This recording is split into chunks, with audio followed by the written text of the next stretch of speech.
जैसे हम देख सकते हैं कि जैसे परमेश्वर के कलाम पे लिखा है, क्यों जो तू मेरी जान नू पताल विच ना छड़ेगा। हालेलुया। मेरा टॉपिक यही है कि परमेश्वर हम लोग को कभी भी पताल के बीच नहीं छोड़ेगा, क्योंकि परमेश्वर के वचन में लिखा है परमेश्वर ने हम लोग को चुना है, तो वो इसलिए नहीं चुना कि वो हम लोग को नाश करे। इसलिए परमेश्वर का वचन फरमाता है कि मैंने आपको चुना है कि वो जिस जगह के ऊपर खुद परमेश्वर है वो जगह के ऊपर आपको लेके जाए, ना कि उस जगह के ऊपर जहाँ वकी है पताल है। और परमेश्वर के वचन में लिखा है कि परमेश्वर वो जगह जिथे खुद आप है, परमेश्वर के वचन में लिखा है मैं वो उधर लेके जाऊंगा, पताल में नहीं छोड़ूंगा आपको। परमेश्वर का वचन कहता है कि मेरे हाथ है ना जो आपको उधर से निकाल लेंगे, उधर नहीं छोड़ेंगे, कभी भी नहीं छोड़ेंगे। परमेश्वर का वचन कहता है आप कितने भी दुख में हो, परेशानी में हो, हालात में हो, किसी भी हालात में हो, परमेश्वर कभी भी आपको उधर नहीं छोड़ेगा, कभी भी नहीं। परमेश्वर कहता है मैं आपको त्यागूंगा नहीं, किसी भी हालात में हो, दुख में हो, परेशानी में हो। क्योंकि वचन में लिखा है, जब हम पढ़ते हैं तो वचन में जब जबूर 49 की 15 पढ़ते हैं तो कोई पढ़ सकता है तो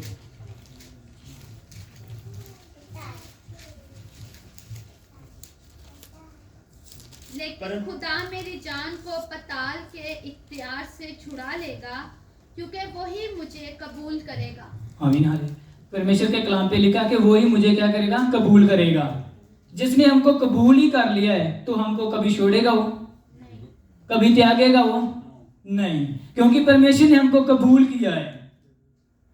तो जे हमारी जिम्मेदारी है, जे हम परमेश्वर ने हमको कबूल किया है तो हम भी उसके वादे में जो परमेश्वर ने हमको सिखाया है, जो परमेश्वर ने हमको बातें बताई है, वचन सिखा रहा है, उसके ऊपर चलने की जरूरत है।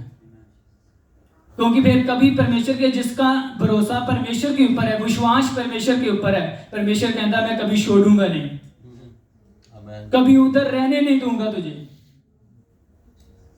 इसलिए परमेश्वर का वचन यही कहता है, क्योंकि परमेश्वर के वचन में और भी लिखा है कि प्रभु ने वचन में लिखा है कि आकाश के हेठा धरती के ऊपर कोई दूसरा नाम नहीं था गया जिसे तो असी बचाए जाना है।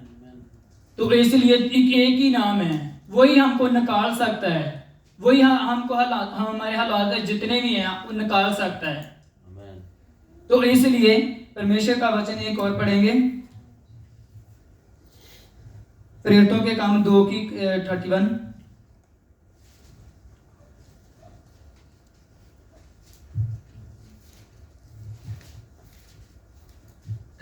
पहले पढ़े। 37।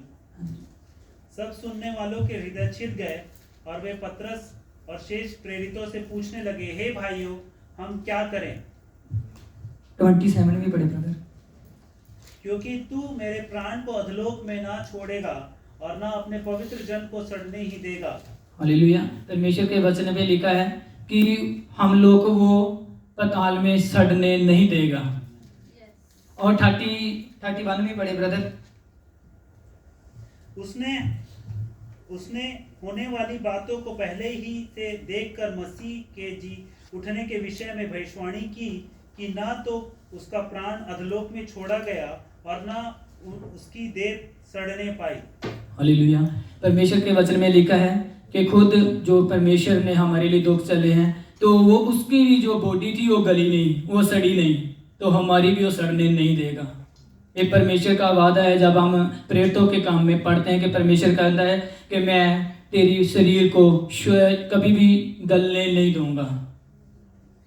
और परमेश्वर आपको बरकत दे, क्योंकि परमेश्वर के वचन में लिखा है, जब हम इस स्टोरी को पढ़ते हैं लाजर और धनी की, उसके ऊपर कितने दुख से कितना वो अपने शरीर को लोचता था, पर परमेश्वर ने देखा था वो किस सिचुएशन में बेचा है। परमेश्वर ने उसको कभी छोड़ा नहीं, कभी त्यागा नहीं।